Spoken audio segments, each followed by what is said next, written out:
So what do we know about these manuscripts? What is it that Dr. Tahir Altokulich and also Dr. Ekmeruddin Ihsanuddin, what have they told us? What are they finding? First and foremost, let's look at the top copy. That's the one that they've had responsibility for.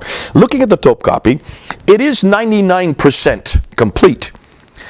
The problem is, much of it, that 99%, has gaps.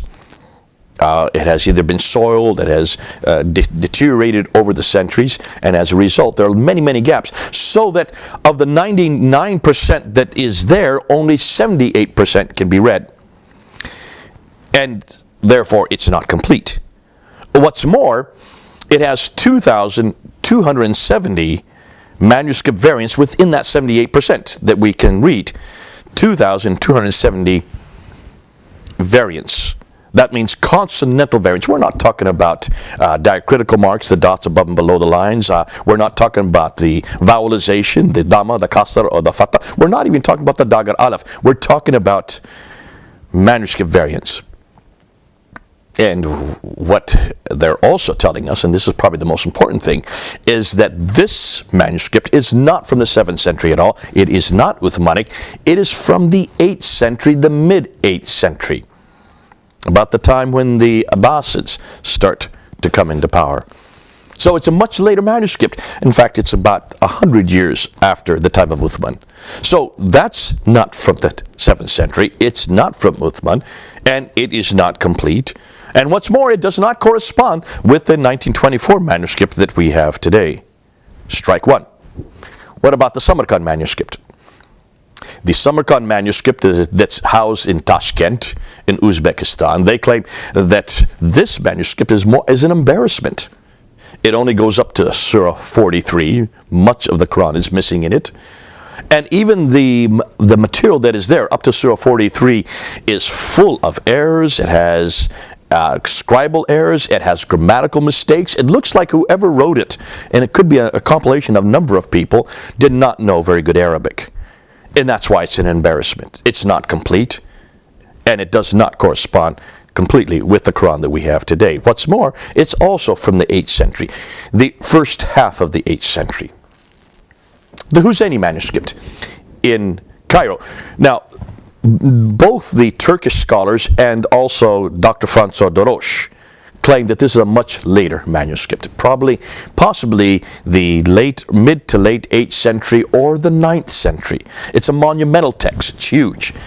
It has very few lines per page because it is so huge. Monumental texts or scripts only came into existence in the late 8th century and became very popular in the early 9th century. So this is much, much too late to even be considered for the 7th century, possibly as much as 150 to 200 years after the time of Uthman.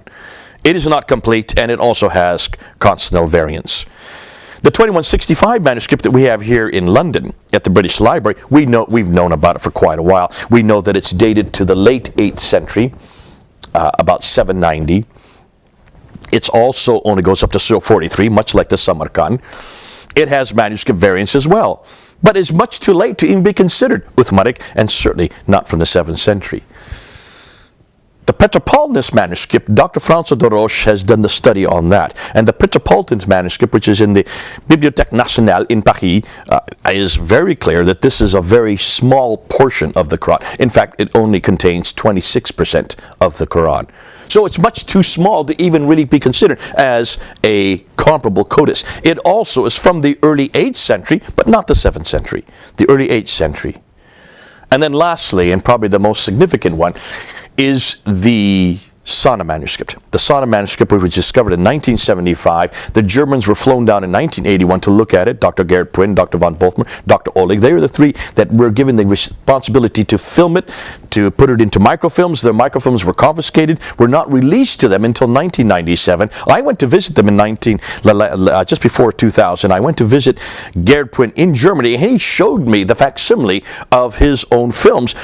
He had the entire codex there as a facsimile, and he showed me page after page after page of variants. He and his wife, Elizabeth Prinn, had put little orange marks in the facsimile, not the original obviously, just in the facsimile, of every word or phrase that was a variant from the 1924 manuscript that we use today, the official manuscript. and he had about 1,000 there. These are consonantal variants. Surahs were in different positions. And of course, showing that he said that parts of the manuscript had one script, other right on the other side of the next page had a completely different script. On one page, Surah 19, it went the first half was Surah 19, then it jumped to Surah 22. There was a yellow breaker there. What happened to Surah 20 and 21? Well, they begin to appear over here on the other page. On this page, the text that was there and the script that was there was dated to 705, early 8th century. On this page was a completely different script. You can tell it was a much later script, and this is dated to the late 8th century. Early 8th century, late 8th century, 60 to 70 years between the two pages. Now, I remember hearing this before the year 2000, and I remember at that time saying, wow, we've got a problem here. Because that seems to suggest that you were looking at an evolution of the text right there. Since then, they have now found that the Sana manuscript is also made up of a palimpsest. Palimpsest means it has different layers of writing underneath it. It's written on animal skin. And with animal skin, you can wash it off and rewrite, wash it off and rewrite, wash it off and rewrite. And this is what they have found with this particular manuscript. Now, there are those who are studying the underscript. In Columbia University and also in the Sorbonne in Paris, they are actually splitting using ultraviolet light to move the scripts apart. And they're finding that the underscript possibly could be from the late 7th century, the last 2 decades of the late 7th century, which would be the time of Abdul Malik. He was the one that was in power. He was the second of the Marwanid caliphs.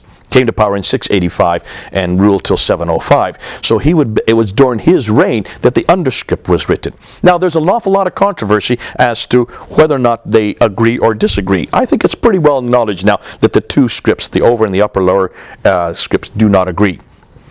What's interesting is what we're going to find out in a few weeks, because Elizabeth Prynne, who has probably done the most work on this palimpsest, is now publishing in English her findings. And she's suggesting, from what I'm hearing, that there may be more than 2 layers, maybe up to 4 layers of writing. There is a study that has been done using radiocarbon carbon dating, which suggests that possibly the underlayer could be dated to the time of Muhammad. And this has been ballyhooed by many, many Muslims, saying, that's proof that this is from the Uthmanic period. Sadeghi is the one that did that study. The problem that Sadeghi is not saying, and which is the elephant in the room, is that anytime you use carbon dating, it's a very inexact science, and it only tells you when the animal was killed, when the deterioration of the skin starts to begin, and that's when the carbon starts to collect, and that's why you can only know really when the animal was killed. But even then, there's such a large number of years that they have to use. In fact, what's interesting, Sadeghi also found out that that same script that he was looking at could be dated to 500 AD, which is even before the time of Muhammad, which would put that a huge amount of doubt and a real problem in the span or in the work in that case. So that is still being discussed. Whether or not it is from the time, the underscript is from the time of Uthman, or even whether or not it's from the late 7th century, as Elizabeth Prynne is suggesting, the time of Abdul Malik. The fact is, it does not equate with the upper script. And we're going to get into that. We now looked at the manuscripts. Now, what have we said? Let's just summarize. All the 6 manuscripts are from the 8th or 9th century. They're not from the 7th century. And even the possibility of the underscript of the Sana manuscript is from the late 7th century, despite what Sadeghi is claiming. If that is the case, then, we can already pretty much dismiss any complete Quran or manuscript from the time of Uthman. Why? Because none of these manuscripts, these 6 major manuscripts, the earliest manuscripts that have been found, these codices, none of them come from the time of Uthman, and none of them are complete. So already we've dispelled that idea that the Quran is complete, or that it's from the time of Uthman.